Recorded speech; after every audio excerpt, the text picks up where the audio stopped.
apakah Allah masih menerima taubat kita jika kita sudah pernah berzina? Oh, kalau berzina jangan ikut-ikut saya. Kita zina sama pelacur. Gini, kalau Anda masih punya kesempatan bernyawa dan belum sampai nyawa itu ke kerongkongan, maka taubat itu sangat terbuka bagi Anda. Kecuali kalau nyawa sudah sampai ke kerongkongan, segera kembali. Bahkan ada ayat yang khusus diturunkan untuk pertanyaan Anda ini. Ayatnya ayat ke-53, surahnya surah ke-39. Ayat itu diturunkan untuk menjawab seseorang yang terlibat dengan pertanyaan Anda seperti ini dan dia mau tobat. Maka Allah turunkan ayat kuliah, ibadiyalladzina asrafu ala anfusihim la taqnatu min rahmatillah. Katakan Muhammad pada hamba-hambaku yang telah berbuat israf. Di antara israf yang mengerjakan perbuatan dosa besar. Dosa besar di antaranya zina. Ketika dikerjakan seperti itu dia mau tobat. Kata Allah, ayo tobat, jangan putus asa dari rahmat Allah Subhanahu wa taala. Kenapa ada kalimat jangan putus asa? Karena orang kalau berbuat dosa besar, setannya lebih mudah menjerumuskan dia.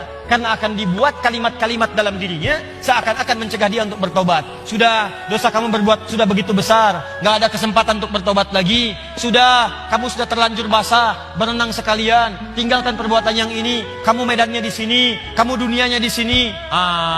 Kata Allah, itu semua tidak benar. Saya itu adalah Tuhan rahmat, bukan Tuhan ghadab. Rahmat saya melebihi ghadab yang ada dalam diri saya. Maka rahmat itu manfaatkan. Tobat. Ayo tobat. Saya katakan, jangankan Anda, pelacurnya pun. Maaf ya, duhai perempuan-perempuan dimanapun Anda berada, yang terjebak dalam pengaruh setan untuk menjajakkan dirinya, sehingga disebut dengan pelacur. Maaf, saya tidak ingin memperindah bahasa ini. Saya tegaskan pada Anda ya, kalau maksiat itu istilahnya jangan dibikin sopan. Kalau dibikin sopan nanti bangga tampilannya. Maaf, koruptor maling. Ketika dibuat koruptor, dipakein jaket kuning, cuma pakai jaket, masya Allah, enak banget senyum-senyum, bawa tas. Kontingen koruptor Indonesia bawa tas, senyum, foto-foto, bilang maling. Samakan dengan ayam. Kenapa orang pencuri ayam disebut maling? Pencuri uang ratusan miliar triliun disebut dengan koruptor. Walaupun mungkin maknanya berbeda, tapi kalimatnya diperindah. Maaf, perempuan menjajakan diri di malam hari jangan disebut kupu-kupu, nggak ada hubungan. Kupu-kupu aja nggak begitu. Ya, sebut aja dengan bahasa yang menjijikkan itu sehingga orang menjauhinya. Pelacur, selesai. Laki-lakinya apa? Jangan dipersempit. Buaya aja nggak begitu. Udah sebut aja misalnya pria jahat, pria buruk, pria pezina, selesai. Tuh pria pezina tuh, bukan itu hidung belang, hidungnya sama, nggak belang dia. Katakan pezina. Begitu disebut pezina, dia akan menjauhi perbuatan itu. Ayo, tempat-tempat zina, sebut aja begitu.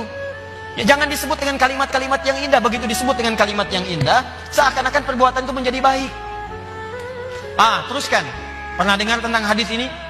Seorang pelacur memberikan air, minuman kepada seekor anjing.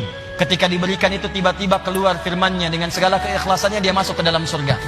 Pernah dengar hadis itu? Jangan salah baca. Kalau salah baca nanti, jadi pelacur aja bisa masuk surga? Cukup cari anjing aja, anjing kasih minum surga. Kalau seperti itu enak banget.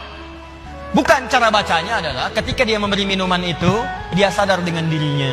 Ini anjing aja hewan najis, disebut najis, keadaannya terhina, diberikan minuman, tiba-tiba dia bisa berubah beraktivitas dengan cara yang baik.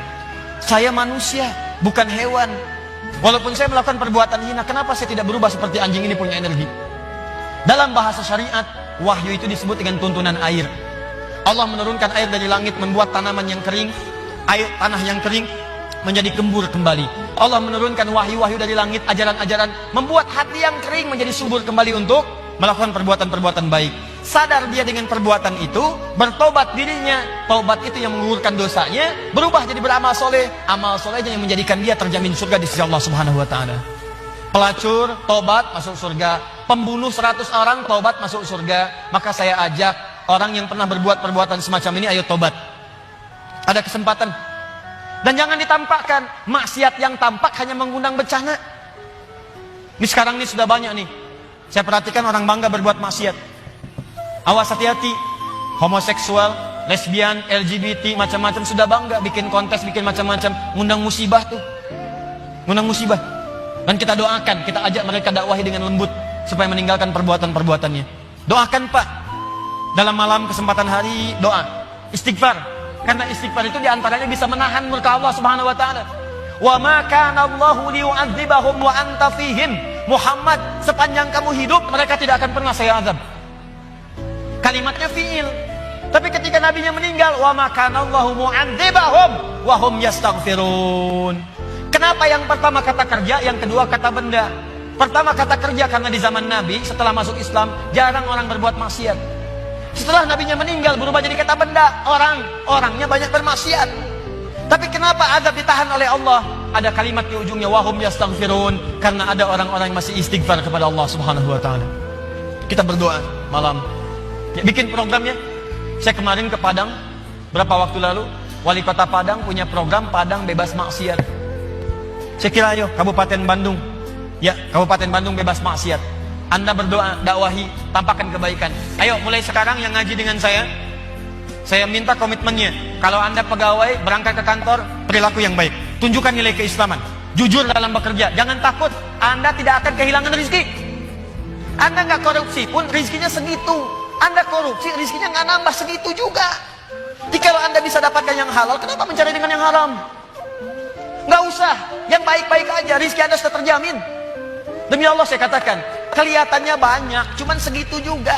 Kalau Anda berbuat baik, ditahan oleh Allah, seperlunya dikasih, perlu dikasih supaya Anda nggak repot. Kadang-kadang dikasih banyak supaya bisa zakat, supaya bisa infak. Cukup tempuh dengan cara yang jujur, rezeki datang dengan semestinya. Ayo Anda yang bekerja di birokrasi, di diplomasi, jujur aja udah. Tunjukkan nilai keislaman. Pak, kenapa so soleh sih? Gak nerima proyek begini, bukan soleh. Saya ingin menunjukkan bahwa agama yang saya peluk selalu mengarahkan pada nilai-nilai kebaikan. Demi Allah saya katakan, saya tidak menerima ini pun rezeki saya akan didapatkan dengan seperlunya, sesuai dengan kebutuhan saya. Paham? Ditinggalkan yang tidak baik. Apapun pekerjaan Anda, yang polisi, yang tentara, yang macam-macam, yang camat, yang lurah, yang bupati. Ayo, kalau Anda merasa mengaji dengan kami, tunjukkan bahwa apa yang kita pelajari bisa dipraktekkan dalam kehidupan. Yang seperti ini, tobat. Kalau Anda tobat, saya doakan, saya bermohon pada Allah, semoga yang bertanya ini kalau benar-benar dia bertobat, dan semua yang bermaksiat bertobat, saya bermohon pada Allah semoga dimuliakan dengan surga saat kembali kepada Allah Subhanahu Wa Taala.